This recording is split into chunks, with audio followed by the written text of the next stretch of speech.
Salute, we got the bishop on deck. See what I'm saying? Salute, we got the bishop on deck. Salute, we got the bishop on deck. Salute, see my bishop on deck. All the rise on feet, so respect. All these damn doors getting checked. Hey, see what I'm saying? Hey, shout him out. Tuesday, Shout him out. Tuesday, Put in work, reach the people, see my bishop, he don't play. Shout him out. Tuesday, Shout him out. Tuesday, Put in work, reach the people, see my bishop, he don't play. Shout him out. Tuesday, Shout him out. Tuesday, Put in work, reach the people, see my bishop, he don't play. Shout him out. Tuesday, Shout him out. Tuesday, Put in work, reach the people, see my bishop, he don't play. Salute, we got the bishop on deck. Salute, we got the bishop on deck. See what I'm saying? Salute, we got the bishop on deck.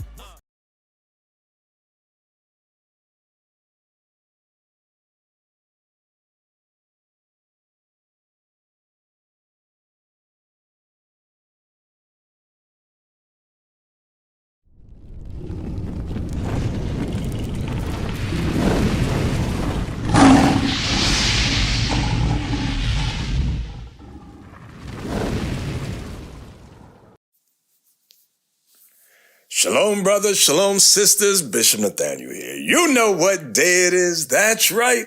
It is Shout Out Tuesday. It's Shout Out Tuesday. And you know how I love to read your letters of exhortation and your donations of support. But before I do that, I often love to cover a little bit of our hidden history. So sit back, relax yourself, get your libations, get your diet food, get your comfort food, get whatever you need to relax yourself to enjoy today's episode. All right, now I'll be right back. A tribute for the Negro being a vindication of the moral, intellectual, and religious capabilities of the colored portion of mankind. All right, this was published in 1848. I'm going over to page... All right, I'm going to start here where it says the Jews. The Jews, however, slightly their features may have assimilated to those of other nations amongst whom they are scattered from the causes already stated, certainly form a very striking example as regards the uncertainty of perpetuity in color, descended from one stock and prohibited by the most sacred institutions, talking about God's laws, from intermarrying with the people of other nations, and yet dispersed according to the divine prediction. That's Deuteronomy 28, verse 64, the divine prediction about them being scattered into every country on the globe. This one people is marked with the colors of all: fair in Britain and Germany, brown in France and in Turkey, swarthy, that means black, in Portugal and in Spain, olive, that means brown or black. Olives come in three colors: green, brown, or black. Olive in Syria and in Chaldea. Tawny, that also means black. Tawny or copper colored in Arabia and in Egypt, whilst they are black at Congo in Africa. Wow. Talking about the Jews. Let's move over. All right, let's read this. A remarkable fact in the history of Loango and the Empire of Congo is that the country, according to a statement which was fully credited by Oldendorp, himself a writer of most correct judgment and of unimpeachable veracity, contains many Jews settled in it.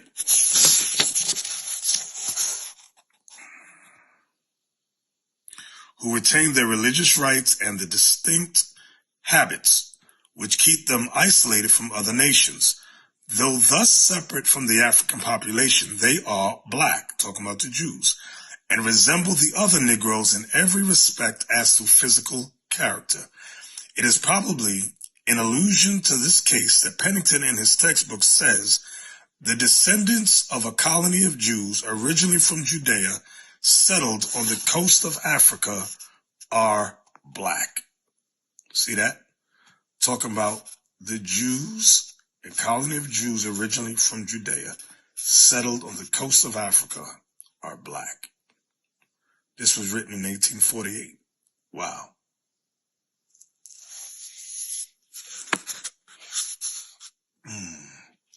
A Social and Religious History of the Jews by Salo Whitmire Barron. All right, this was printed in 1973. The Jewish Publication Society of America. Well, alrighty then. Let's go inside this book. I'm going over to page 265. All right, read along with me. During the last quarter of the 16th century, there were several other accusations against individuals who allegedly performed such suspicious acts as removing the sinews from certain parts of animals before eating them, cooking their food with oil rather than lard, and betraying other symptoms of Jewish infidelity, meaning Jewish unbelief. Less routine was the case of a centenarian, that means 100-year-old Negro, Pedro Alvarez. So there was this black man named Pedro Alvarez who was reported to have insisted that God had commanded all men to be circumcised. This Negro, Pedro Alvarez, was a Jew. Okay? He was a Jew. And this was in Spain. That's Iberia. All right? Let's go on, because as you read further down, it goes into the Spanish Inquisition against the Jews. It's funny how they threw in this 100-year-old Negro. And it says there was no trial because Alvarez died in prison. This was regarding the Spanish Inquisition. The Spanish Inquisition. All right. Let's move on. I'm going to page 354.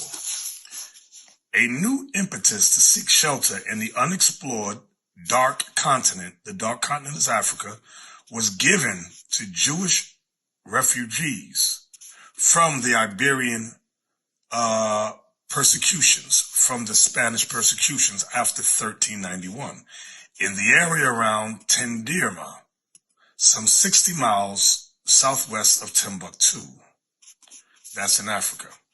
Founded in 1496, Jews had allegedly lived for generations under 7 kings, each of whom had an army of 12,000 knights. Wow. Y'all see that? So you had Jews living in Africa, found in this area, founded in 1496. Remember, the persecution started here in 1391. They founded this place, Tendirma, in 1496, and they lived for generations under 7 kings, each of whom had an army of 12,000 knights. So the black Jews were the knights. In this book, The Image of the Black in Western Art, it reveals that the black man was the knights of Europe. I know it's hard for some of you to believe, especially you black women. It's hard for you to even imagine your black man in greatness. It's hard for you to even teach your young black sons that his ancestors ruled in greatness, in royalty. We were the knights of the round table. That's right, we were King Arthur and people like that. That was our ancestors. Just take a look. I lie not. I'm not lying. I'm showing you proof. This is the evidence that they want to keep out of the school system. This is the evidence, the movie that Hollywood refuses to put on the screen. They might put a glimpse of a black man in the background with armor, but a main leading role? No, don't let the descendants of slaves realize that they ruled over us at one time, and we will do so again. Thus saith the Lord. Take a look, brothers. Take a look, sisters. We were the knights. We wore the armor. We wore the capes. That's right. That was us. That was us. And then the white man came up in power at the Vatican and began to rule. Okay? But look, just take a look. This is evidence. This is CRT, critical race theory. They said, take it out of the school in case they find out. Take it out. Take it out. Make sure they never wake up. But we, the Israelites, we're here for you, brothers and sisters. We're here for you, your sons and your daughters, to reveal the truth like it has never been revealed. Take a look.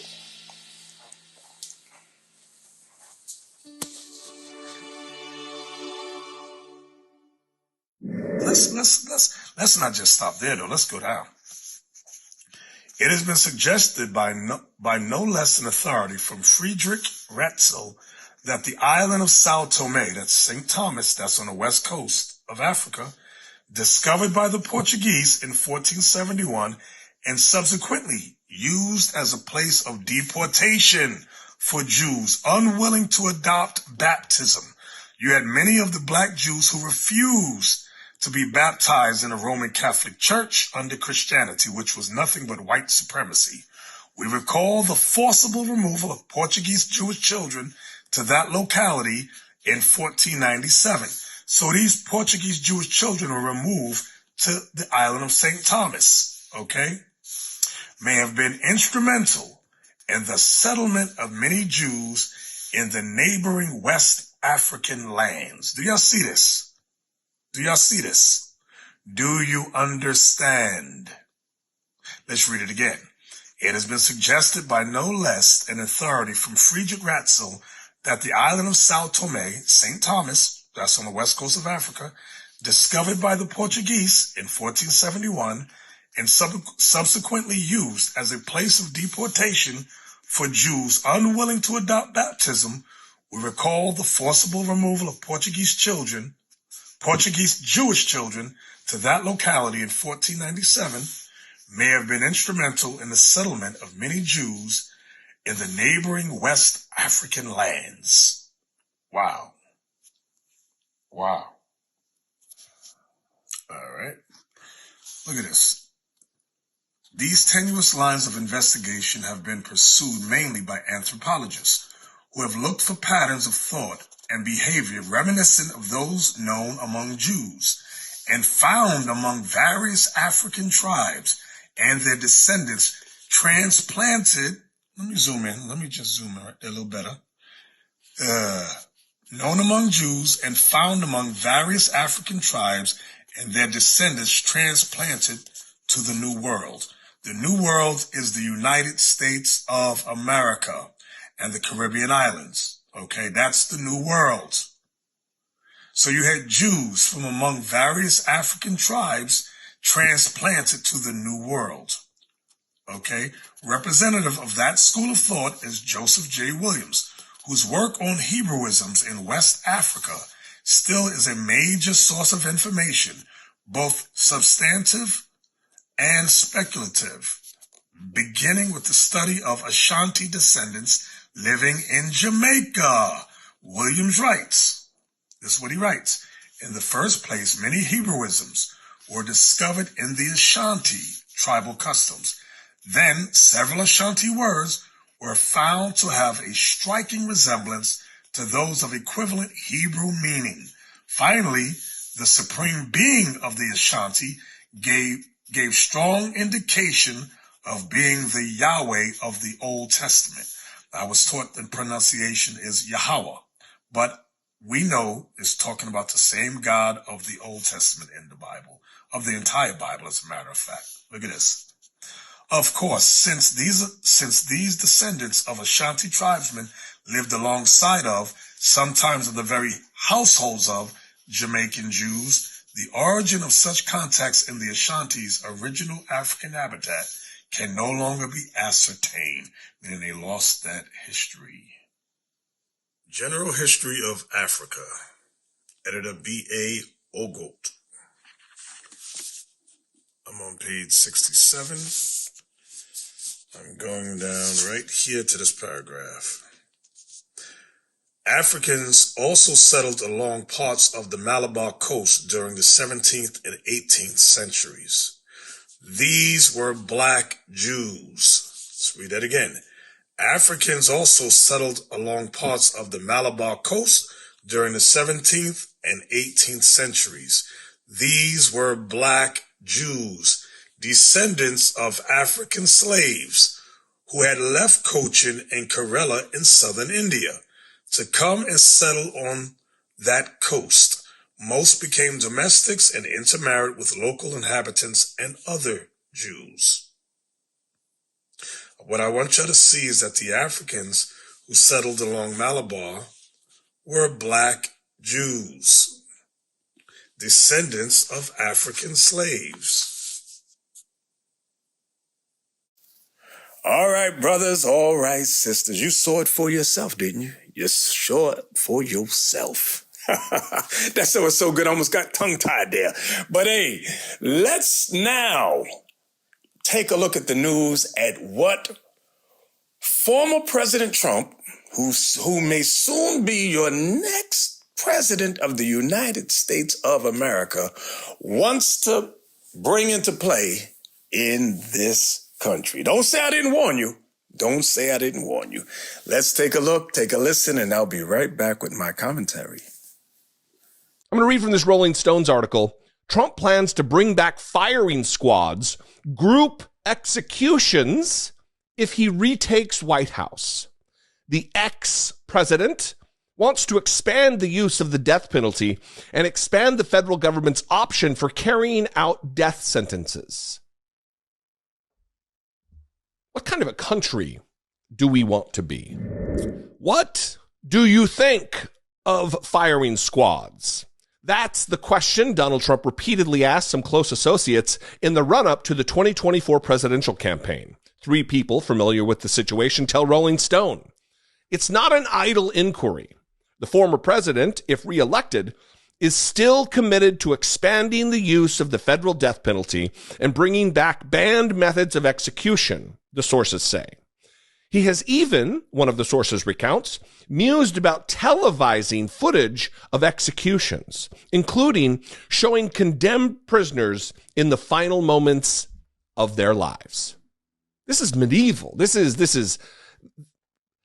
gross. This is disgusting. It's reprehensible. It's violent.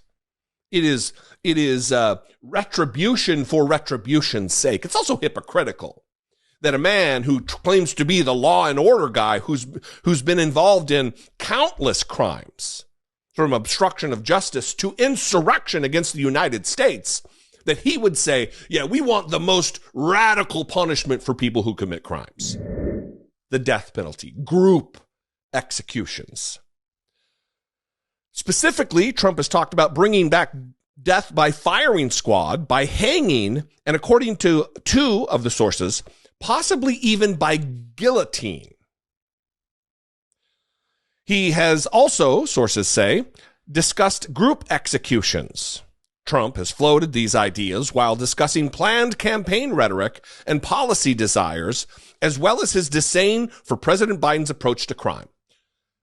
Listen, I don't know how many times I've talked about this particular thing that I'm getting ready to say again, that Donald Trump has to amp up the rhetoric. He has to top himself. He has to do more than he did in 2016. And when he ran for president again in 2020, he amped that up. And now that he's running again in 2024, he has to amp up what he did in 2020.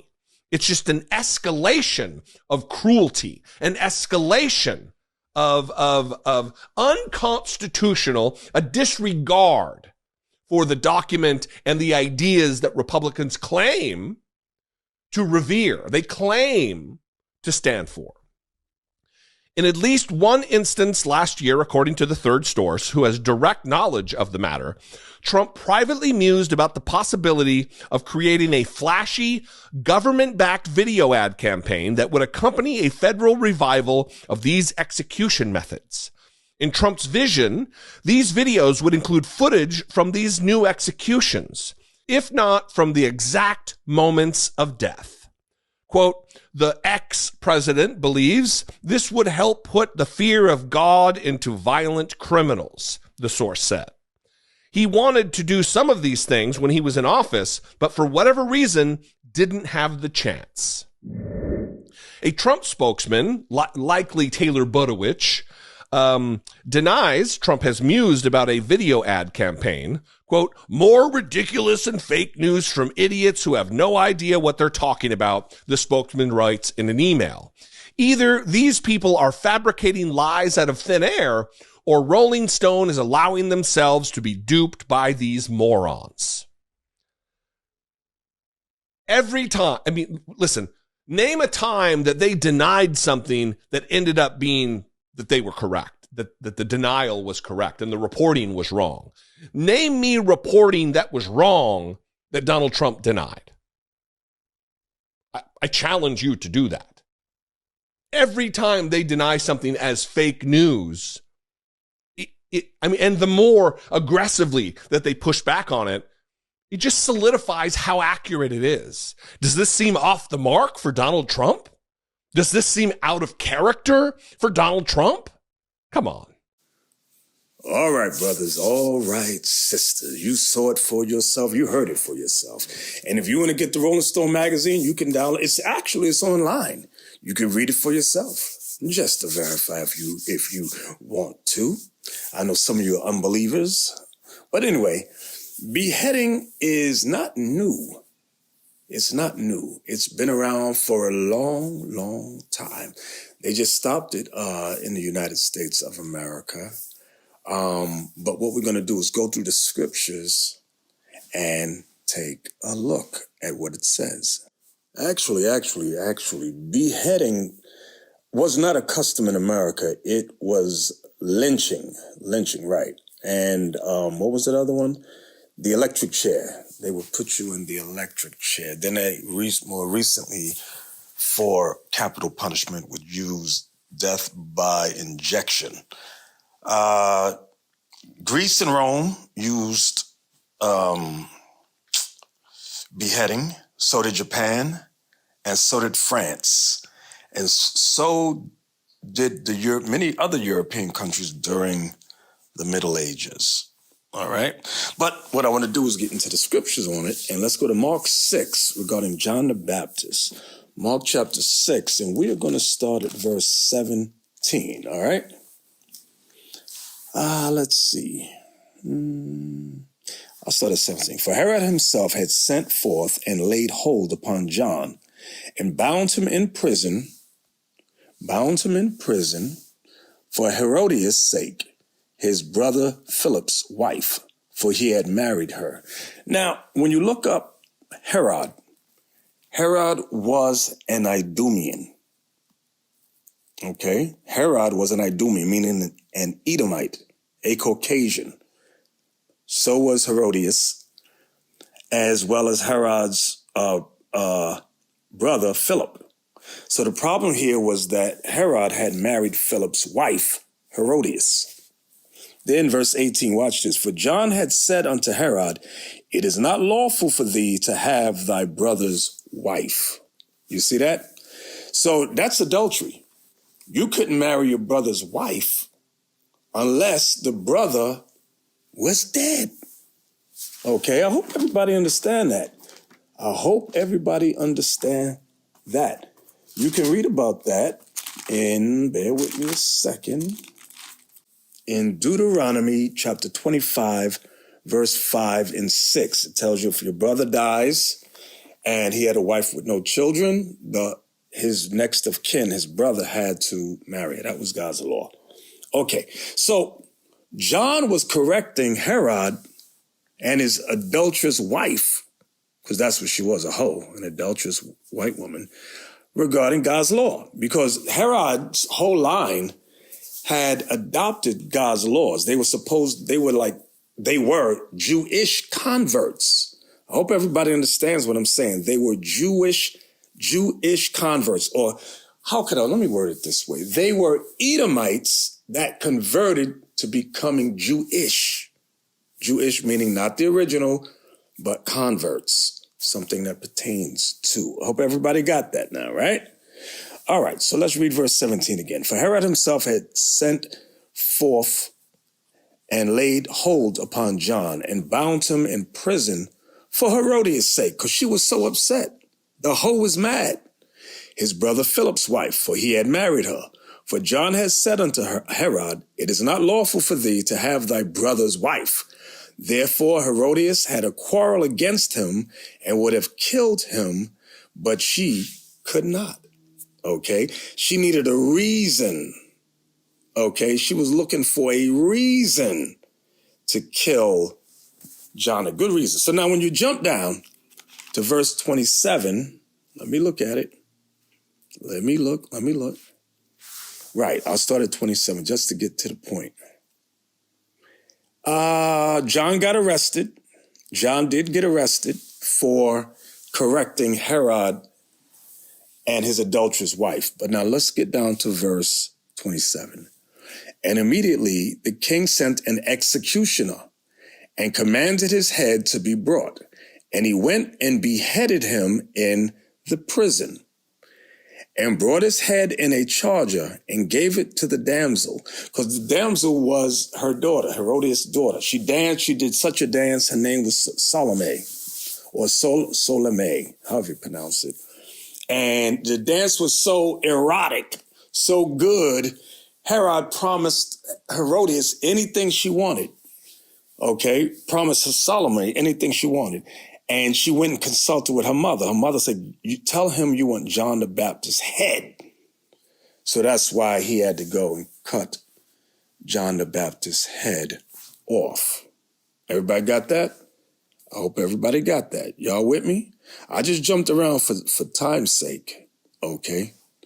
Bear with me a sec. We're going to go down to verse 30. Verse 28, and brought his head in a charger and gave it to the damsel, and the damsel gave it to her mother, because the mother's the one that told the damsel, the young girl, what to ask for. And when his disciples heard of it, when John's disciples heard of it, they came and took up his corpse and laid it in a tomb.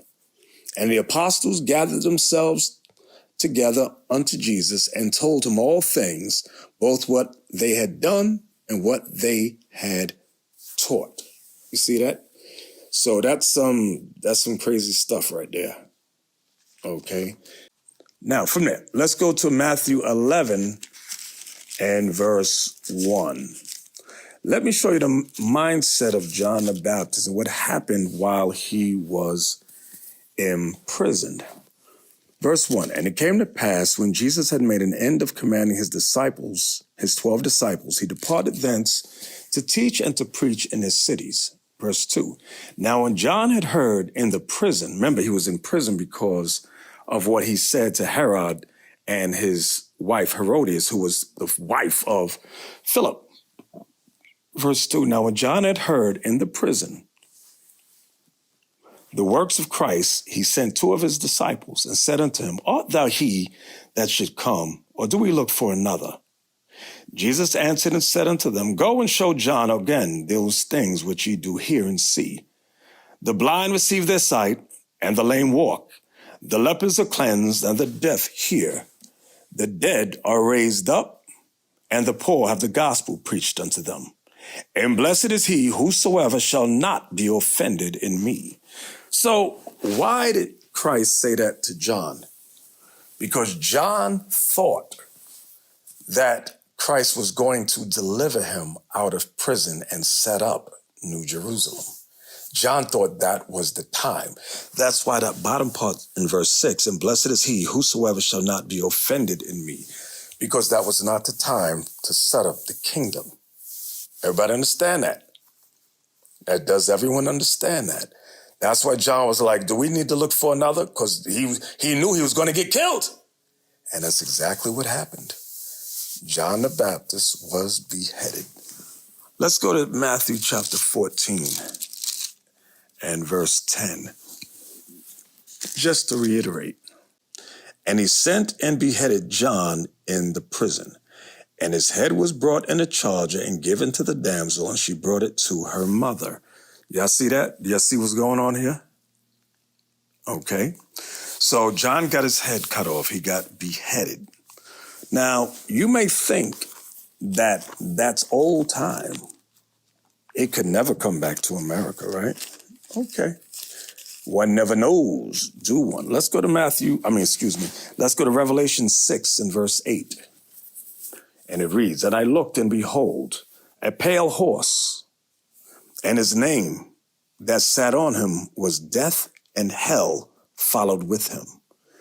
So death and hell that followed with him, this represents, when you read this whole chapter, it represents stages of white supremacy. Okay, stages of white supremacy. These are things that what the so-called white man will do in the earth. Watch this. And power was given unto them over the fourth part of the earth. The fourth part of the earth is the United States of America. Take a look. Here's the proof. Here's the book. You can read it. You can get the book, read it on your own. The fourth part of the earth is the United States of America. Then it reads on, to kill with sword, that means war, and with hunger, that means famine, and with death, and with the beasts of the earth. Death and with the beasts of the earth goes into something called zoonosis, wherein they create pesticides.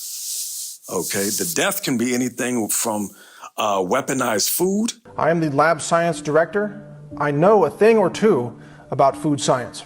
Now, what they have invented, when I say they, I'm talking about the genetic engineers, not only have they found a way to put these genetically engineered traits into food crops, they've now found a way to cause food crops to grow RNA fragments that can be specifically targeted, like bioweapons, to interfere with the physiological processes of targeted species that might eat the food. Now, this technology is called RNA interference technology. It's relatively new compared to GMOs, relatively new.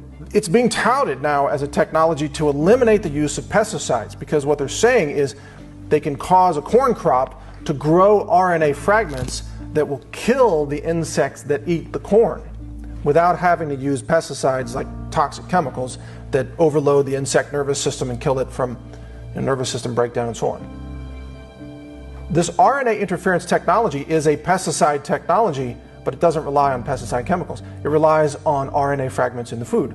Now, what's disturbing about this is that this technology can be fine-tuned to target a specific race of humans who eat the food. I want you to follow me very carefully on this, because most people have never heard of this before. They've never heard of this technology. They don't know it can be targeted by race. Food crops can be engineered right now based on existing technology to cause infertility in black people alone. That technology is a reality. It's widely covered out there in the mainstream media, in the science media. RNA interference technology is widely covered. The government is at war with you. If you're black and you're watching this, the government is at war with you, and they want you to exterminate it, and they control the science funding, which means there will never be money for any genetic science of the food supply to uncover this truth. If it were there, it would be covered up like everything else has been covered up this entire time. Just like the Tuskegee experiments covered things up in the 1930s. Nothing has changed, except the technology is more advanced. The covert technology is more covert. The number of vectors through which they can kill you and cause you to have no children, cause you to have spontaneous abortions, the number of vectors is increasing. You are being targeted. And like I said earlier, to some extent, we're all being targeted. But black people are being targeted more than anyone else. Weon, ever heard about bioweapons that use DNA to kill specific persons? They are reality now. Let's go down. It reads, a U.S. House Intelligence Committee member cautioned that bioweapons using a target's DNA to kill only that individual are being created. Not being created, it's already created. U.S. Representative Jason Crow of Colorado spoke on Friday as the Aspen Security Forum and cautioned Americans not to be too careless about sharing their DNA with private firms due to the impending arrival of the new type of weapon. You can't target a biological weapon that will kill that person or take them off the battlefield or make them inoperable, Crow said. You can take someone's DNA, take their medical profile, he said. Given the prevalence of DNA testing services where customers voluntarily share their genetic mapping with companies to learn more about their ancestry and health, The congressman said it is concerning that these weapons are being developed, although 23andMe has maintained time and time again that it does not sell its customers' private information. It is one of many DNA companies that have done so when asked by the police. I told y'all that! I was on the police department, and we used it. All you Israelites out there telling everybody, I need y'all, you Israelites, listen good. I'm talking about you, Africa only Israelites. You dumber than an ass and a rock. I told y'all, stop telling people they have to find their DNA. You gotta be E1B1 to be an Israelite. So you gotta go to these DNA companies and get your ancestry checked. Y'all are dumb as hell. That's not in the Bible. And like I've always maintained, I've challenged you Israelites time and time again. What scripture says we got to use the white man's science, his technology, to prove that we're the Israelites? Where is that in the Bible? It ain't in there. That's why I think some of you are agents. Some of you Israelites, you black only Israelites, I believe a lot of you are agents. You preach and teach unbiblical things. You have to get your ancestry checked. You got to be E1B1 to be an Israelite. You men and women know who you are. You know who you are. Toxic spills, pollutions in the air, the water, the fish, the foods that we eat.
I think this is an unfortunate reminder about how, how sort of on a knife's edge we are when you're talking about safety in railroads.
These are all the various things, the Fauci juice. After tackling Cincinnati Bengals wide receiver T. Higgins in the first quarter, Hamlin stood up briefly and then unexplicably collapsed.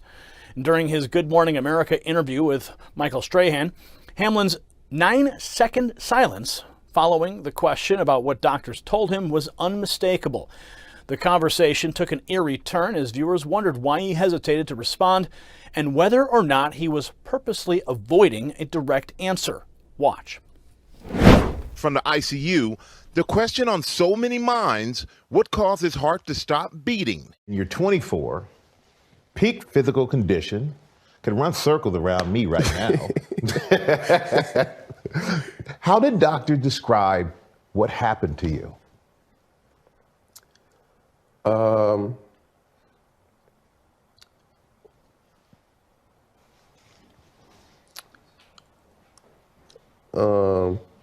That's something I want to stay away from.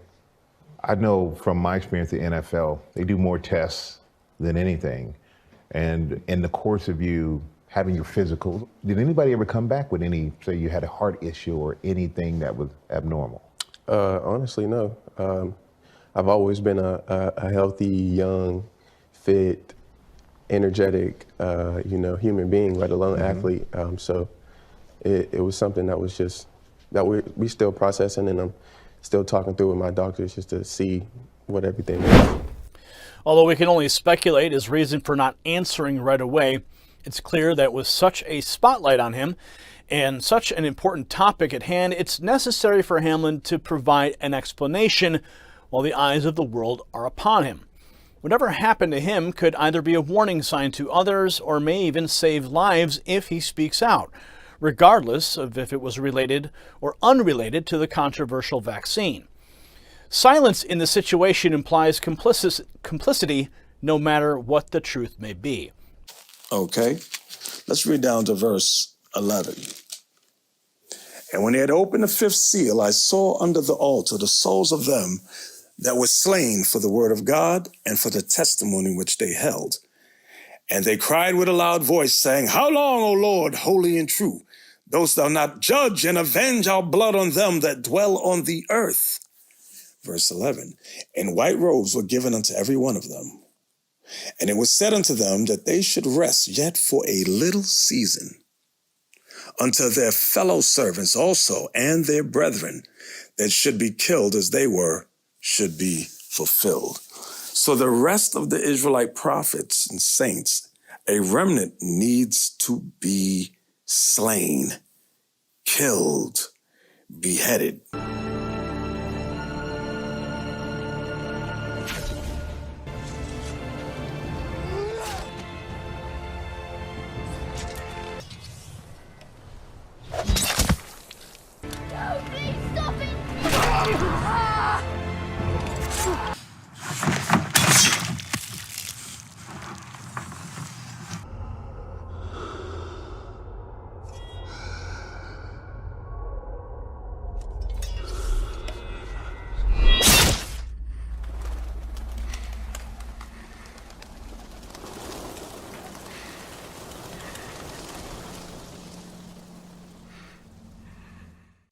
Okay, I hope y'all understand that. Now, watch this. Let's go over to 2nd Esdras, chapter 7, and verse 18. Watch what it says. Actually, let's start at verse 17. Then answered I and said, O Lord, that bearest rule, thou hast ordained in thy law that the righteous should inherit these things, meaning the kingdom, but that the ungodly should perish. Nevertheless, here's the point, nevertheless, the righteous shall suffer straight things, meaning we're going to go through tribulation, and hope for wide, meaning we're going to hope for the kingdom, New Jerusalem on earth. Oh, and we're going to get it. For they that have done wickedly have suffered the straight things. Watch this. Well, let's read that again. For they that have done wickedly have suffered the straight things, and yet shall not see the wise. So our people shall suffer tribulation as a whole, righteous and unrighteous, good and bad. But the wicked, Let's read that part again. For they that have done wickedly have suffered the straight things, meaning tribulation, and yet shall not see the wide, meaning shall not see the coming kingdom. Okay? Let's read down. And he said unto me, there is no judge above God, and none that hath understanding above the highest. For there be many that perish in this life, because they despise the law of God that is set before them. So that explains why the wicked of our people will not receive New Jerusalem on earth, because they despise the law of God. Verse 21, for God hath given straight commandments to such as came, what they should do to live, even as they came, and what they should observe to avoid punishment. You see that? Nevertheless, they were not obedient unto him. That's the rebellious Israelites of our people, but spake against him and imagined vain things. Like, for example, they imagined Jesus is white, God is white. Kumbaya, okay? We could all races united as one race. Oh, come on now, come on, dog. Verse 23, and deceived themselves by their wicked deeds, and said of the Most High that he is not, and knew not his ways. Okay, but his law have they despised and denied his covenants. In his statutes have they not been faithful and have not performed his works. I hope y'all see that. I hope y'all see that, what's going on. These are prophecies of what is to come. From there, I want y'all to take a look at some of the straight things. I want you to look at the train derailments with spilling toxic chemicals. Derailed Friday, 20 of them carrying hazardous materials as flames lit up the sky in northeastern Ohio. The evacuation order is in place for anyone within a mile radius of the crash site. These aren't storm clouds. This is the fucking shit! The fucking shit they burn off in East Palestine! This is not fucking storm clouds! Look at it! I got arrested because I was trying to do a live report about what people need to know. Officials are claiming that the air and water are safe. Residents say they can still smell chlorine. They've complained about their eyes watering when they go outside, and one woman says the noxious air killed her chickens. Look at all these fucking crows. I'm not kidding. This is within 10 miles of East Palestine. Not evacuated. Please leave the area.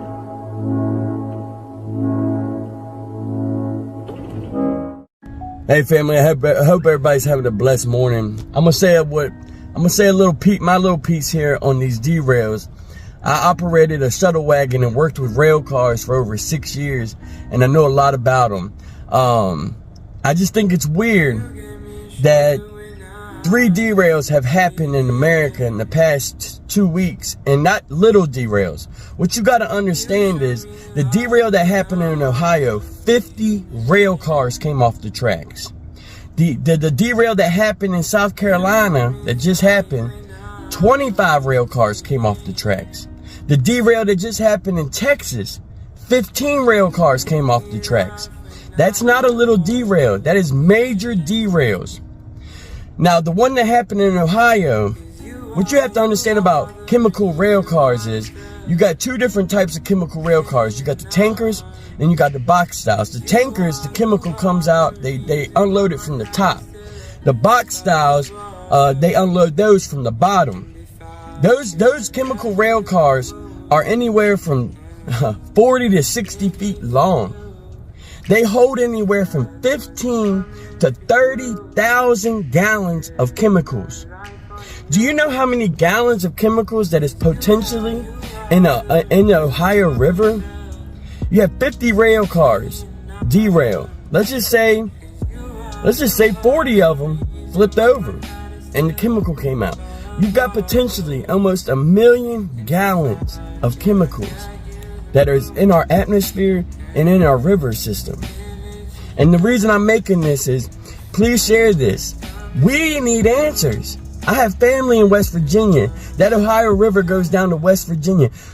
I have family all over. I have family in Ohio. Please share this. I know y'all have family all over the United States. This is major, and we need answers. We need answers from Norfolk Southern Rail Company. We need answers from the environmentalists that are doing studies right now. I seen that newsman get locked up the other day, and he's trying to speak the truth. We have a lot going on, y'all. Make sure you put Jesus first. I just think it's weird, too. I'm going to say this before I get off here.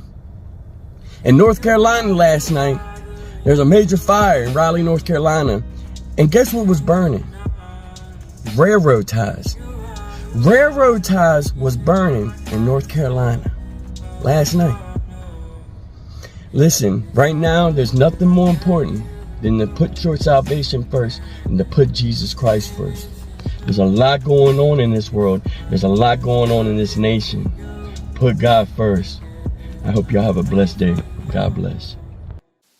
And I want you to look at our people that suffer heart attacks.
Healthy brothers from that Fauci juice. All right, brothers, let's go over to Matthew chapter 10. Brothers and sisters, we go into Matthew chapter 10.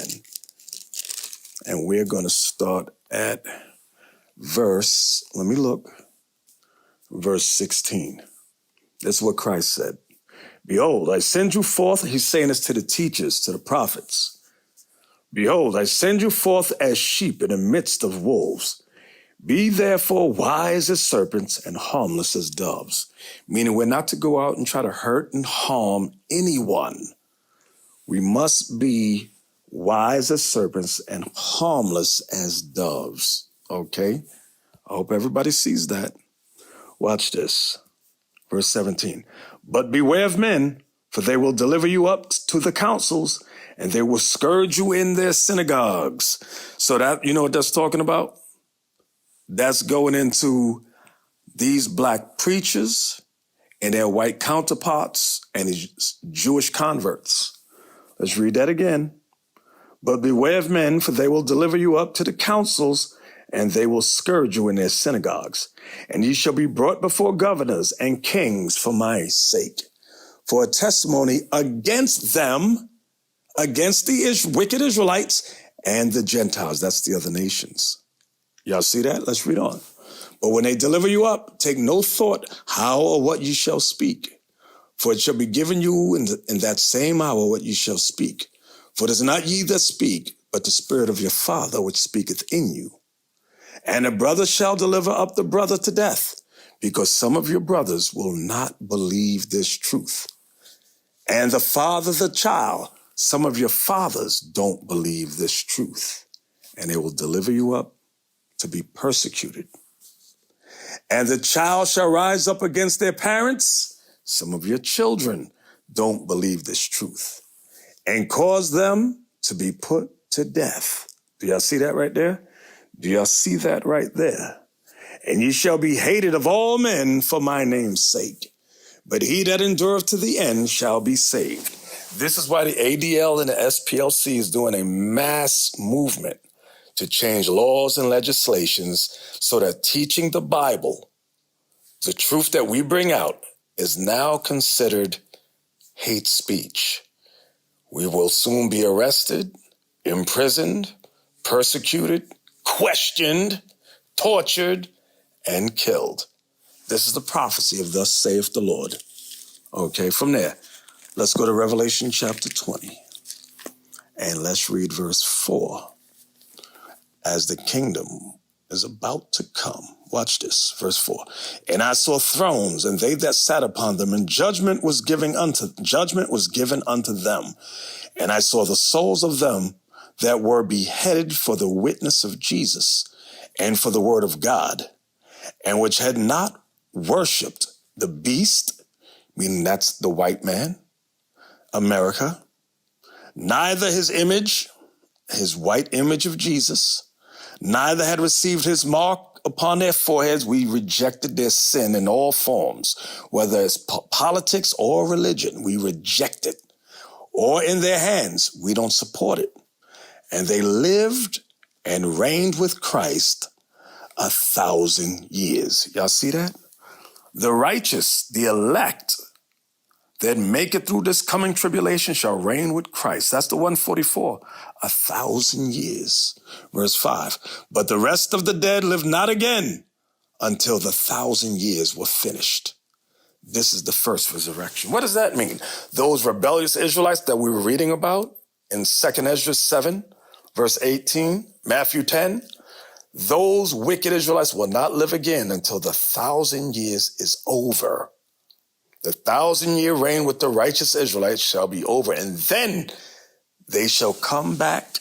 When you jump down to verse 11, I'm not reading it on today's lesson, but that's when they come back into play. Okay? I hope everybody understands that. So with that, you know what I want to do? Let's just read it. Let's read it when they come back, when the wicked Israelites come back. Verse 11. And I saw a great white throne, and him that sat on it, from whose face the earth and the heaven fled away, and there was found no place for them. Meaning when the Father comes, all creation shuts down. Nobody got nothing to say. Verse 12. And I saw the dead, small and great, stand before God. So every soul that ever lived upon the earth shall come and stand before the Most High. And the books were open. There's books on every last one of us. And another book was opened, which is the book of life. That's the Bible. And the dead were judged out of those things which were written in the books, according to their works. Everyone will be judged according to God's law, and whether you obeyed or whether you did not. And the sea gave up the dead which were in it. So you brothers and sisters that died in the sea, you're going to be brought back up. And death and hell delivered up the dead which were in them. Brothers and sisters in the earth going to be brought up. And they were judged every man according to their works. And death and hell were cast into the lake of fire. This is the second death. And whosoever was not found written in the book of life was cast into the lake of fire. Woo! That's some heavy stuff right there, brothers and sisters. That's some heavy stuff. All right. So with that, let's get to the reading of the shout out letters and donations. I'll go into detail on what we just read during the Sabbath lessons. Y'all watch the Sabbath shows, okay? Shout out Tuesday, I give abbreviated breakdowns. On the Sabbath, we give more details, all right? So let's get to the reading of the shout out letters and donations, shall we? Attention Israel! Subscribe to our new YouTube page, IUIC Events 2, for Shout Out Tuesday, exclusive videos, and backup content. Remember, our enemies want to stop this truth, so subscribe here to stay aware. Our content is also readily available on IUIC TV. The time is short, Israel. Subscribe now. All right, let's get to the reading of the shout-out letters. This first letter reads, Shalom, Bishop Nathaniel, how are you? Well, I'm okay, thank you. I hope your lovely wife and kids are doing okay. They're doing okay, thank you. I want to thank you for teaching the truth to your people. We all have love and respect for you. All praises, smiley face. I'm 60 years old and I attend the Seattle Tacoma School. All praises to the Most High, all praises. I believe that's Officer Ari out there. I do like when you speak about the woman. I don't take offense. It just helped me to examine myself. And truthfully, I know that we know how we are. However, you just keep bringing it out. We need that. I feel I'm a revolutionary woman. I know it's not an easy walk. I want to make this journey. Here are some alms, donations. Most High in Christ bless. Pray for me that I keep the faith and endure. Yes, ma'am. Yes, I will. I've been watching all the classes on Genesis as a kid. I just didn't believe a snake talking and just two people. All praises for the breakdown. Love you, Sister Deborah. Thank you, Sister Deborah. All praises to the Lord. All you sisters hear what she said? All praises. All right, the next one says, keep it short, keep up the good work, use as needed. Books for, what is that? It's Our Hidden History. This is from Mr. Gunny. Thank you, Mr. Gunny. I'll make sure that they get that. All praises. The next one is from the Jersey Jew. Shalom, Bishop. Most High in Christ bless you and family. It's the Jersey Jew. I'm learning a lot. I send like I always do. Much love, peace, and blessings to 12 Tribes. Shalom. Thank you, Jersey Jew. All praises. The next one reads, thank you for your teaching. I have truly been edified and informed about many things concerning the history of the Bible, which I did not know, nor was never taught in all my 33 years in the Christian church. I will be supporting your ministry as often as I can. Thank you once again, and stay strong in the faith. May God bless you always in my prayer.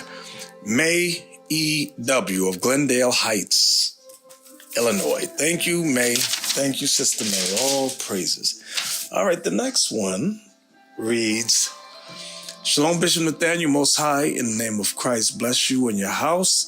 My prayers go out to you, Bishop, and to all the other bishops, deacons, captains, officers, and soldiers that put their lives on the line to push this truth throughout the four corners of this earth. Thank you. Thank you all so much. All praises to the Most High for this truth. Keep up the good work, because as we continue to rise, they continue to fall. All praises. I wanted to keep it short, but here is a little something for the Booster Club. Lord's will, I hope to do and send more in the future. I also wanted to ask you to keep me in your prayers to continue to overcome and to fight, to never give up, never give in. Take care, sir. From Sister Yafa Ashan, all praises. Yes, Sister Yafa Ashan, definitely will keep you in the prayers. I have my prayer list right here. All praises. Shalom, Bishop. All praise to the Most High God for what he has allowed you and IUIC to accomplish in waking up our people scattered across the globe. Praying for your continued health and safety as you and the brothers travel. Most High in Christ bless you in your house. From your brother, Joshua K. Shalom. Thank you, Brother Joshua. All praises. All right, the next one is a card. It reads, thank you. It says, Dear Bishop Nathaniel, we appreciate IUIC and the many lessons on getting back to the truth of what the Most High God would have us to be. We have been in the truth for a few years now and have sent alms before. If you could please let us know that you have received our gift to help spread the gospel, we would appreciate it. Sincerely, Danny and Yolanda W. P.S. Okay, you put that way at the bottom. It's okay to read on Shout Out Tuesday. Way at the bottom. Y'all got to put this at the top. Okay, with all praises. I'll reach out to Deacon Joshua. I'm pretty sure we have. If you sent it through PayPal, that's the easiest way to make sure there's also a record of what you send. Make sure that if y'all send money orders, make sure you keep the receipt. Okay, and your checkbook should have a receipt of all that you send.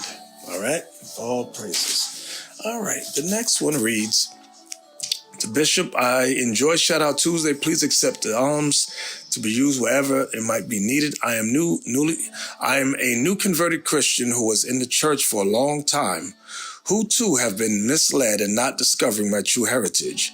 I enjoy the online classes. I pray that God continue to use you. God continue to use you for his work, which continues to be a battle for many. Shalom, Bishop Geneva H. Thank you, Geneva. That's Sister Geneva. Thank you so much.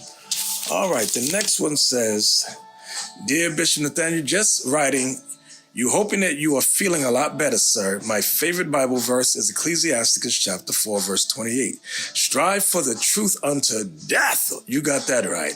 And the Lord shall fight for thee.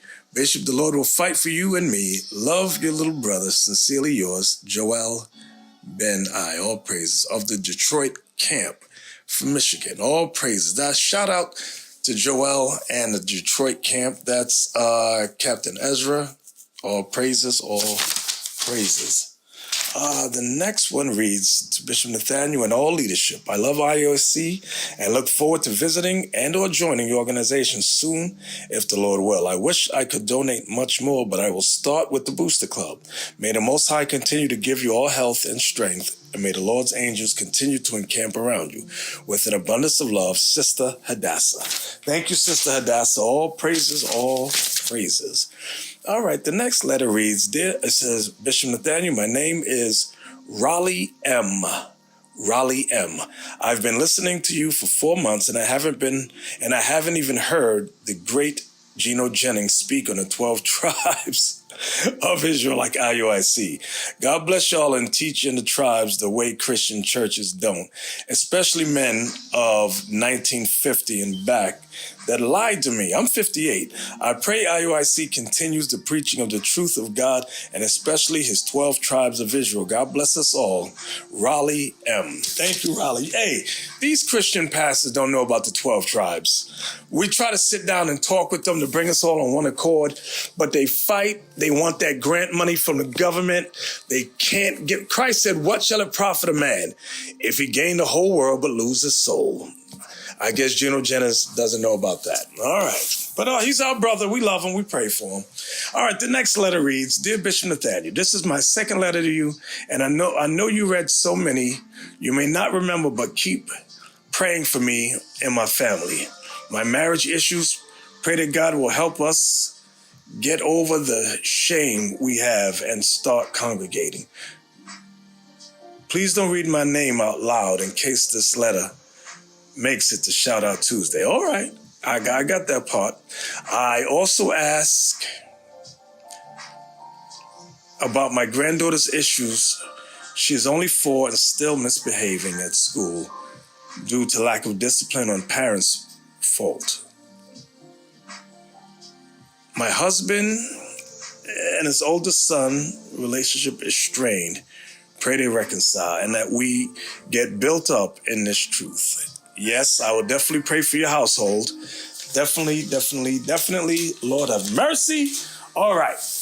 We want to give a shout out of thanks to Deborah A. All praises. Deborah A. again. Now, I don't know if it's Deborah or Deborah. Deborah A. again. You correct me, sis, if I'm mispronouncing it. Shout out of thanks to Jackson E. Jackson E, thank you. A shout out of thanks to Diva A. Now, I don't know if it's Deva or Diva. You got D-E-V-A. I'm assuming Deva. Okay, shout out of thanks to you. Shout out of thanks to Kenneth G. Shout out of thanks to Kenneth G again. Kenneth G again. All praises, Kenneth G one more time. Shout out of thanks to Danny L.P. Shout out of thanks to Darda D. Shout out of thanks to D. Scully. All praises, D. Scully again. D. Scully again. And Alfonso R. Thank you so much. Shout out of thanks to the Jersey Jew. Shout out of thanks to Constance P. of Birmingham, Alabama. Shout out of thanks to May W. Thank you, May. Shout out of thanks to Carlton K. Shout out of thanks to Zipporah O.I. of Kankakee, Illinois. Shout out of thanks to Jill L. of Fort Worth, Texas. Shout out of thanks to Diva A again. Thank you so much. Shout out of thanks to Mary G.I. of Memphis, Tennessee. Shout out of thanks to Malachi W. Shout out of thanks to Pamela DJ. All praises. Shout out of thanks to Joshua K. All praises. Shout out to Yolanda W. Shout out of thanks to... all right, this one says not to read your name out loud. All right. Shout out of thanks to Geneva H. Shout out of thanks to Sheila K. and Jada R. Shout out of thanks to Joel B.I. or praises of the Detroit camp. Shout out of thanks to B. Willis. Thank you, B. Willis. Shout out of thanks to Zanice L. Shout out of thanks to Sister Hadessa. Shout out of thanks to Lillian W. Shout out of thanks to Maxine S. of Bloomfield, Connecticut. Shout out of thanks to Raleigh M. Jr. All praises. Shout out of thanks to Leslie C.S. Shout out of thanks to Harolyn C. That's right, Harolyn C. Thank you so much. Shout out of thanks to the company Brooks C. Shout out of thanks to Charlie H. Shout out of thanks to Charles M. Shout out of thanks, it's a business. Today's F of Northport, Florida. All praises, brothers and sisters. You know I love to say, let's all of us stay healthy. Let's stay faithful. Let's stay focused. But most of all, let's all of us stay in the spirit. Most High in Christ bless you all. Love you. Shalom. What is the nation?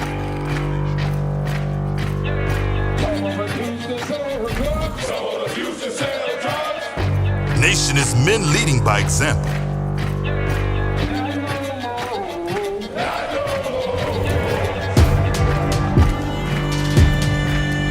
Nation is family.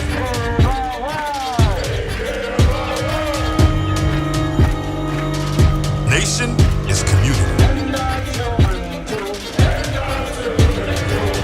Nation is children with role models.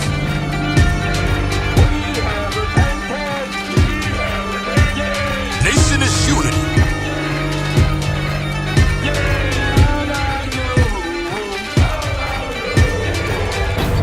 Nation is